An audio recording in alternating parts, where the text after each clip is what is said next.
Bonsoir à tous, bienvenue dans votre émission, votre projet pour la Réunion. Et là, c'est vraiment quelqu'un qui a un projet pour la Réunion, c'est sa vision à lui. On va en parler. Bonsoir Éric Marcelli. Bonsoir Gismir Amoudou. J'allais dire, je veux pas vous... on va quand même le présenter. Qui est Éric Marcelli? Ça va être plus simple. Qui est Éric Marcelli. Éric Marcelli, c'est un Réunionnais, citoyen, qui se bat pour son île, parce il aime son île. Il aime aussi la France, puisque la France a été là aussi. J'ai deux cultures, une culture métropolitaine et une culture réunionnaise. Et c'est ma force, en fin de compte. Et avec toute cette vision que j'ai eue en vivant en métropole et en vivant maintenant la plus grande partie de ma vie sur la Réunion, nous avons des projets pour notre île, pour sortir de tous les problèmes que nous rencontrons tous les jours. Alors, pour compléter sa présentation, Éric Marcelli était également engagé dans un combat pour les entreprises. Il a été plusieurs fois sur ce plateau, mais dans une autre émission, pour en parler. Aujourd'hui, c'est quelqu'un qui continue. Et c'est ça, j'allais dire, un petit peu définir ou affiner le profil. Celui qu'on reçoit aujourd'hui, c'est plus un politique, c'est plus un citoyen, c'est plus un chef d'entreprise. On va dire que c'est un mélange de tout. D'accord. C'est vrai que j'ai été militant pour les entreprises, je continue à le militer. J'ai toujours des propositions à faire. Je suis militant aussi pour la liberté, comme on voit avec le contrôle technique des motos. Ouais. Je suis motard. Et aussi pour toute la défense de notre pays qui compte énormément. Notre pays qui est en train d'être dévasté, détruit par nos hommes politiques. Alors, c'est un petit peu le sens même du combat, parce que c'est un petit peu quand même, quand on regarde le contexte, c'est un petit peu un combat contre les moulins à vent. Parce que on se bat, mais on voit pas les choses bouger. Toujours. On dit toujours c'est un combat contre les moulins à vent. Mais on n'oublie pas aussi que David a gagné contre Goliath aussi. D'accord. Ça, il ne faut pas l'oublier. Très bonne réponse. Et nous, on est aujourd'hui David. D'accord. Hein, et demain, nous devons reprendre notre place. Ça, c'était un élément, et je le sais pour l'avoir dit. À un moment donné, Éric Marcelli voulait que les entreprises adhèrent à une assurance en Europe. Oui. D'accord? Oui. Aujourd'hui, Éric Marcelli vient sur ce plateau pour dire il faut que la Réunion sorte de l'Europe. C'est vrai, c'est antinomique. On ne Hein? comprend pas trop. Eh bien, pour connaître nos institutions, nous avons... Je ne parle pas d'Europe, en fait. Ce n'est pas l'Europe. L'Europe, c'est le vieux continent, d'abord. Ah, d'accord. De l'Union européenne. L'Union européenne. L'Union D'accord. européenne. Parce que l'Union européenne, bien sûr, il y a une constitution européenne. Il y a les droits, il y a les directives. Et nos parlementaires étaient là pour faire appliquer ces directives. Malheureusement, ils ne l'ont pas fait. C'est pour ça que les artisans et les commerçants se trouvent dans une panade aujourd'hui. Et pour bien connaître nos institutions, il faut être à l'intérieur de toute administration pour savoir comment ça fonctionne. Si on reste toujours à côté, on ne voit pas l'intérieur. Donc c'est pour ça qu'aujourd'hui, il est important que nous, citoyens, nous connaissons comment fonctionne cette Union européenne, avec ces différentes institutions qui sont vraiment qui est vraiment une pieuvre tentaculaire, et on ne sait pas vraiment qui fait quoi dedans. Déjà, la politique au niveau national, des fois, on se demande qui fait quoi. C'est parce que la Constitution, on essaye de la faire évoluer, chacun voit que c'est mieux comme ci ou c'est mieux comme ça. On rappelle de la décentralisation de 2015, quand François Hollande a changé un peu les textes, a créé ne serait-ce que la conférence territoriale, mais ça n'a pas abouti à des choses concrètes dans l'évolution de la France. Aujourd'hui, quand le citoyen réunionnais, Éric Marcelli, dit il faut que la Réunion sorte de la communauté économique européenne, ça c'est juste pour qu'on parle de lui, ou il y a un projet concret derrière? C'est pas pour qu'on parle de moi. Moi, je veux être l'outil des Réunionnais, porter leur langage. Je ne suis pas un représentant, comme on se dit, représentant de tel parti. Je suis un outil. Les citoyens réunionnais vont m'utiliser pour porter leur langage, porter leur voix. Je répète, c'est l'Union européenne que nous devons quitter. C'est cette union. Ensuite... alors, ça, c'est une question. Je le fais dans mon rôle, bien sûr, de journaliste. Est-ce que Éric Marcelli n'est pas n'ignore pas combien l'Europe attribue chaque année à la Réunion, que le FEDER est une réalité et que l'économie réunionnaise compte beaucoup sur le FEDER. Oui, mais d'où vient cet argent? Oui, ça, D'où vient cet argent? Cette année, la France a versé une dotation de presque 30 milliards d'euros à l'Europe. Combien allons-nous en recevoir? C'est bien l'argent de nos impôts qui s'en va à l'Union européenne. Sur les 30 millions, je ne sais pas. Mais à l'époque, lorsque la milliards. Oui, 30 milliards. Lorsque la France versait 17 milliards d'euros à l'Europe, il n'en recevait que 12. Ça, c'est une phrase de Marine Le Pen. Oui. Donc, aujourd'hui, si la France apporte 30 milliards à l'Europe, combien revient? Je ne peux pas le dire. Je pense que ça doit être une vingtaine de Mais ça serait bien milliards. que le Réunionnais aille chercher cette information. Hein? Ouais. Oui, on est entre 18 et 20 milliards d'euros. Ouais. Ça serait bien que le Réunion aille chercher l'information, parce que là, je suis là surtout pour apporter la connaissance. Apporter la connaissance parce qu'on a perdu de rechercher la vérité. Je ne suis pas là pour apporter ma vérité, hein, mais j'aimerais que le Réunionnais aille chercher sa vérité. Il y a une chose, malgré tout, on voit que l'Angleterre a voulu sortir de la CEE, et on voit aujourd'hui les difficultés économiques des Anglais, parce qu'ils ne sont plus dans un marché qui était plus ou moins cadré. Là, ils sont face à eux-mêmes et ils sont un peu perdus.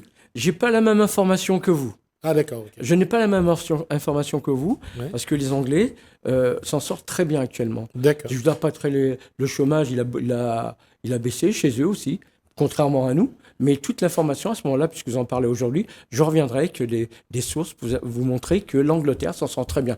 On n'en parle pas, on ne veut pas en parler. C'est peut-être dû à la presse de grand chemin, ou aux médias de grand chemin, puisque faut reconnaître que la presse est achetée par Non, la presse appartient au groupe financier. Au groupe financier. Et les groupes financiers qui dirigent aussi le monde. Ouais. Oui, donc, tout à fait, je suis d'accord. Hein, c'est pour ça que je sais que vous n'avez pas les mêmes subventions, mais les gros groupes financiers... Moi, je ne t'attaque pas, Jimmy. Non, c'est pas grave. C'est possible, on discute sur une posture. La question, c'est que lorsque moi, j'entends les infos, on met en avant les difficultés des Anglais dans leur nouveau environnement économique. Oui.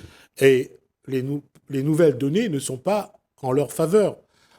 Aujourd'hui, Marcelli me dit le contraire, il va falloir que j'aille vérifier. Oui, nous vérifierons ensemble et j'invite tous les Réunionnais à aller voir autre presse que celle qu'on a habituellement, la presse de la rue, si on peut dire. Parce que quand on regarde les financements, effectivement, après, ça dépend. Aujourd'hui, l'Europe a financé un certain nombre de choses, un certain nombre de projets à La Réunion. C'est vrai, on revient, c'est l'argent des Français. Oui.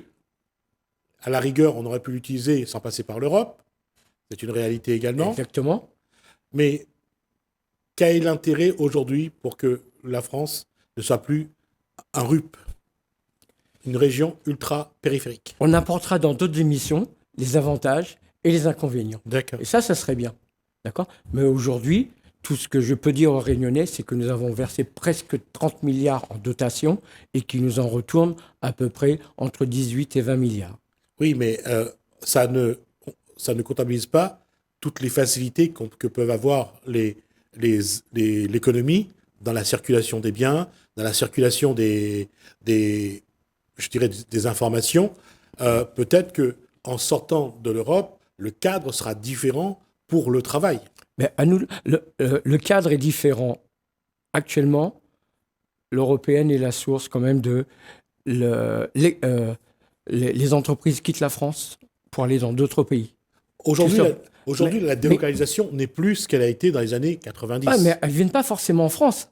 Les entreprises françaises vont ailleurs, avec les avantages fiscaux qu'on ne parle pas. Dernièrement, une entreprise réunionnaise, elle a une holding au Luxembourg. Cette holding facture une autre holding en Angleterre. Elle est en difficulté ici. Blanchiment d'argent. Ah, alors, on peut aller sur... On en parlera plus tard. Moi, ce que j'aimerais aujourd'hui, c'est raconter la genèse de cette Union européenne. Comment on en est arrivé là, ça serait bien aussi. D'accord, mais je reste encore sur cette posture de dire que les îles servent souvent de paradis fiscal. Ça, c'est quelque chose que, avec le temps, ça a fini par devenir un cliché ou une réalité. J'en sais rien. Mais il faut quand même se dire que l'économie doit reposer sur... Aujourd'hui, il y a une telle incertitude dans l'économie mondiale, on ne sait plus quelles sont les bases d'une économie. Que ce soit l'économie communiste, socialiste ou libérale, le socle n'est plus solide. Mais là, qui tient le monde dans sa main? Quelles sont les personnes? Ce sont les personnes les plus riches. Voilà, tout simplement. Les plus riches, c'est-à-dire les 1%. C'est eux qui dominent le monde. Ils veulent mettre le monde à leurs pieds. Hein? Le monde est déjà à leurs pieds, oui. Ça, c'est pas un problème. Mais continuez à appliquer plus la misère, qu'on soit encore plus pauvre qu'avant. Hein? Donc, il faudrait peut-être arrêter là. Donc, par cette émission, ou les différentes émissions que nous allons faire, ouvrir les yeux des citoyens réunionnais. Le pape l'a dit à nous, sorte dans le fait noir. Maintenant, on nous va sortir dans le fait noir. Qu'on apprécie ou qu'on n'apprécie pas, mais c'est ma vérité, et à chacun d'aller chercher sa vérité. D'accord. Alors, qu'est-ce que... L'Europe a-t-elle fait plus de bien ou de mal à La Réunion? On ne va pas parler d'Europe, c'est l'Union européenne. L'Europe, c'est le vieux continent. La CEE. L'Union européenne. La communauté économique européenne a-t-elle fait plus de bien que de mal à La Réunion? De bien ou de mal. Moi, on va plutôt plus voir des avantages. Hein. D'accord. Il y a beaucoup plus d'inconvénients. La seule chose que j'aime bien, c'est la libre circulation des biens des personnes.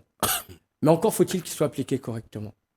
Hein. Ouais. Alors, l'Europe nous a enlevé du pouvoir d'achat. Oui.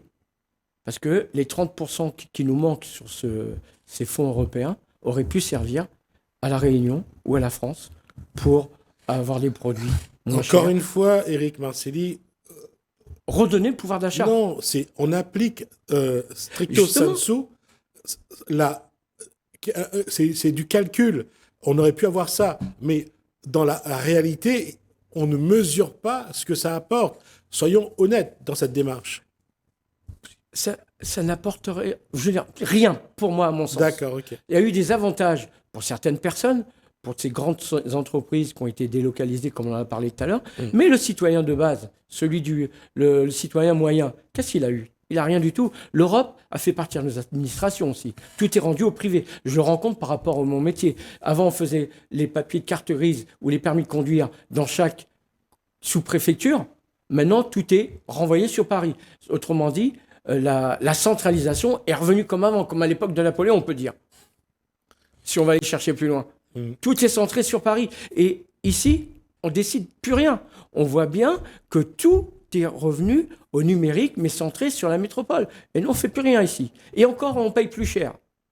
Il y a un point sur lequel il faudra être quand même prendre le temps de regarder, mais là où ça va, on a vu quand même se réduire, c'est sur la politique agricole. Ah oui, le PAC. Le PAC qu'on appelle la politique agricole commune n'a pas été quelque chose de bien, surtout autour des années 2000, pour la France. Pour la France et la Réunion.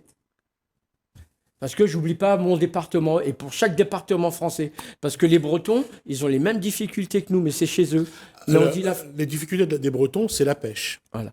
La pêche, et aussi faisait le parce que les quotas, parce que les quotas se réduisaient avec le temps et ils devaient aller de plus en plus loin pour essayer de faire leurs chiffres. Donc, c'est vrai qu'on ne peut pas dire que l'Europe a que des avantages.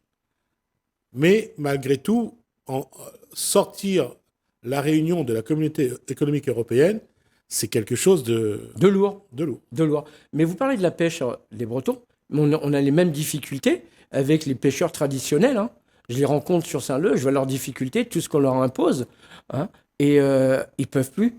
Et en plus, ils sont limités. Pareil. Avec le parc marin. Hein, voilà.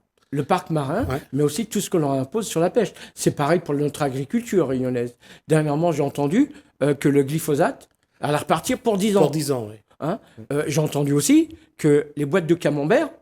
Plus en bois. Voilà. Mais il y a un problème, c'est quand même un patrimoine une histoire, Oui. tout ça. Ouais. Mais il y a des avantages et des inconvénients. Et là, on nous impose pas mal d'inconvénients pour notre île, hein, et En tout pour la cas, France aussi. Donc, faut jouer carte sur table sur tous les points. bah, Les points, c'est casser la spirale de l'endettement public aussi, notre endettement.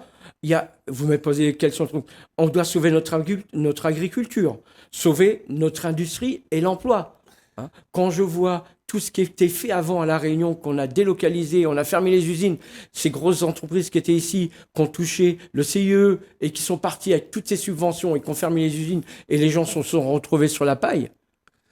il y a quelque chose qui montre que lorsqu'on change le cadre, lorsqu'on a créé le parc national Oui, à La Réunion, oui. regardez, au départ, tout le monde était content de cette décision.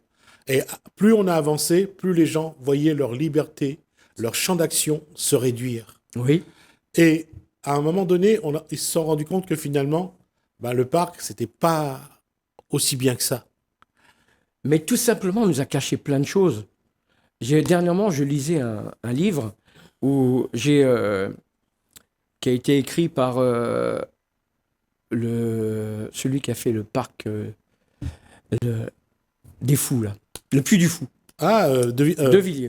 Hein. oui, Il a dit, j'ai tiré le fil du mensonge. Philippe de Villiers. Ouais. J'ai tiré le fil du mensonge et tout est venu. Hein. C'est qu'on nous a présenté quelque chose qui était beau, hein, et puis derrière, était caché, nous a été menti. C'est pareil là. Je voudrais rétablir quelque chose dans ce que j'ai dit. C'est vrai qu'on parle souvent, et la presse est là pour montrer ce qui ne va pas. On a mis en avant ce que les gens nous disaient, comme ne plus pouvoir élever du bétail comme ils le faisaient au cœur du parc. Il y avait des décisions qui arrivaient et il n'y avait plus le droit de mettre de l'engrais, il n'y avait plus le droit de faire des choses. Nous, la presse, on a montré tout ce que n'allait plus. Mais c'est vrai qu'on n'a pas montré ce qui avait changé en bien. Donc, je rétablis l'équilibre en disant qu'il y a sans doute des choses bien qu'on n'a pas montrées. On a montré que ce qui était devenu négatif. Oui. Et l'Europe nous a montré aussi, et on le voit lorsqu'on demande aux agriculteurs français, on demande aux pêcheurs, plus ça avance, eux ne vivent que des désagréments. On réduit leur champ de liberté, leur champ d'action, et ils se rendent compte que finalement, à l'arrivée, même si on leur donne des subventions, c'est pire. Ça ne les aide pas à vivre mieux. Non, non. Vous parliez de restrictions. Hein. La restriction, on le voit aussi au niveau de la santé. Les services publics administratifs ont le champ de la réduction du personnel dans ce genre d'entreprise. Il n'y a plus d'interface, tout se fait par ordinateur. Hein. Et réduction aussi au niveau de nos connaissances, le pillage de notre patrimoine, que ce soit pillage patrimoine culturel, patrimoine immobilier, hein, culinaire, tout ça, notre musique, c'est en train de disparaître. Tout est en train de disparaître. On veut effacer une histoire, hein, effacer un peuple, hein, pour qu'un nouveau peuple se met en place. On le voit très bien, hein, ce qui se passe en métropole. Je n'ai rien contre aider les gens qui sont dans la misère ou autre, hein, mais pourquoi on ne les aide pas chez eux? On voit pas mal de gens de l'Est ou bien d'Afrique du Nord ou d'ailleurs venir sur la métropole. Nous, à côté aussi, on le vit, hein, et ça crée des distensions. Et le vivre ensemble qu'on avait dans les années 60-70, hein, il est en train de disparaître. En métropole ou à La Réunion? À La Réunion. Le vivre ensemble qu'on avait, il est en train de disparaître ici. On divise les communautés entre elles, hein, que ce soit les communautés réunionnaises. Comme en métropole. Comme en métropole. Mais que ce soit les communautés réunionnaises ou ceux qui viennent de pays d'à côté, on les montre les uns contre les autres. Et même à l'intérieur d'eux, on monte ces gens-là les uns contre les autres. Donc ce vivre ensemble est une parade et tout simplement un paraître. Il n'existe plus. Moi, je l'ai connu, ce vivre ensemble ici. Je l'ai connu, ce vivre ensemble en métropole, quand je suis arrivé là-bas en 1966. Hein. Comme je l'ai expliqué plusieurs fois, mais s'il faudra le réexpliquer, je le ferai. Hein, où on était avec des Guadeloupéens, des Bretons, des Maghrébins, Marocains, Tunisiens, tout ça dans une cité, on était ensemble. Après, qu'est-ce qui s'est passé au fil des années? Eh ben, on a fait du communautarisme. Tel quartier, ça sera pour les Algériens, tel quartier pour les Africains du Nord, tel quartier pour les Turcs, tel quartier pour les gens de l'Est. Et c'est comme ça qu'on crée des guerres et des endroits où on ne peut plus avoir accès, au lieu de faire un maillage des cultures. On peut pas, je crois pas qu'on puisse dire que c'est l'Europe que c'est la CE qui a créé ça. C'est l'Union européenne qui a créé ça. C'est l'Union européenne qui a créé ça, en disant que tel pays doit recevoir tant d'immigrés, tel pays tant d'immigrés, et ainsi de suite. On l'a bien vu dernièrement. On est toujours sur la posture des quotas. Exactement. Donc on n'a plus notre souveraineté. On ne peut plus décider pour nous-mêmes. Lorsque la première ministre italienne, Meloni, a reçu 200 ou 300 migrants dans son pays, là aussi, il a fallu savoir comment on allait répartir ce nombre de personnes qui venaient d'arriver, combien pour la France, combien pour l'Allemagne, combien reste en Italie. J'allais dire quelque part, on peut voir ça un peu comme... C'est un peu mécanique, c'est un peu inhumain dans la façon de faire, mais c'est aussi une solidarité. Mais je suis d'accord pour cette solidarité, mais pas comme ça. Mélanie, elle a viré de bord, si on peut dire. Tout simplement parce qu'elle avait elle est face à une réalité. La réalité, c'est quoi? La réalité, c'est l'Union européenne qui lui a dit, si vous ne faites pas ça, vous n'aurez pas de temps de subvention. La réalité, c'est l'argent. C'est l'argent. Oui. On a dit la même chose au Portugal, il y a quelques années. Si vous voulez avoir de l'aide de l'Union européenne, il faudra absolument que vous appliquiez nos directives. Si la France n'applique pas les directives européennes, elle a des sanctions et elle n'a pas des subventions. Et ça, il faut jouer carte sur table. Hein. L'argent que l'Union européenne envoie à la Réunion, c'est vrai, c'est écrit en gros, l'Union européenne a construit ce lycée pour vous, l'Union européenne a construit cette route. Mais c'est notre argent, et ça, il faut dire que c'est notre argent quand même. C'est pas l'Union, c'est notre argent. Dans l'absolu, c'est vrai. C'est vrai que c'est de l'argent qu'on verse à l'Europe, à l'Union européenne, et l'Union européenne nous restitue une partie. Ça, c'est vrai. Mais ça reste malgré tout une politique européenne. Oui. Alors dites-moi combien touche un député européen 5 800 euros 6 500. Plus tous les avantages à côté. Ouais. Ils ne payent pas d'impôts, ils ne payent pas de TVA. Quand ils vont à faire des courses ou n'importe quoi, ils ramènent le ticket et ils se font rembourser. Bah, c'est normal que... Ah non, mais... J'allais dire quelque part, c'est normal. Je veux dire que... C'est normal. Qu'est-ce qui est normal? Que ce soit les députés français, que ce soit les députés européens, tous ont de quoi vivre normalement pour ne plus être un citoyen comme les autres et pour qu'on puisse prendre des décisions qui ne vont pas plaire aux citoyens, mais qui, eux, les dérangent pas. Ça ne dérange pas. Voilà, c'est pour eux les décisions, c'est pas pour nous. Hein. Bien sûr. Hein, quand on va dans les hémicycles, comment il s'est clairsemé, hein. Non, il faut arrêter. Ils ne travaillent pas. Ils travaillent pas. Moi, tous les jours, je me lève à 5 h du matin pour aller bosser, gagner mon argent, puisque je ne suis pas assis à regarder les autres travailler, et je travaille pour enrichir un État-providence. Et là, je ne suis plus d'accord. Hein. D'accord. Donc, ça revient exactement la même chose pour l'Europe, puisque ça nourrit l'Europe aussi en même temps. Donc, nous devons revenir à nos bases. Nos bases, c'est qu'on redevienne souverain de notre pays, souverain de notre département réunionnais, d'accord? Et au moins comme ça, à nous de travailler et de montrer ce qu'on sait faire. Donc, reprendre notre richesse. Parce que toutes les richesses, on revient sur l'agriculture, l'Europe impose les quotas, l'Europe impose les OMG, l'Europe impose au niveau des vêtements aussi. Parce que les vêtements de notre police nationale, de notre armée, de nos douanes, tout ça, ils sont fabriqués où? C'est l'État. Ils n'utilisent même pas les entreprises françaises pour faire leurs uniformes. Il y a un problème.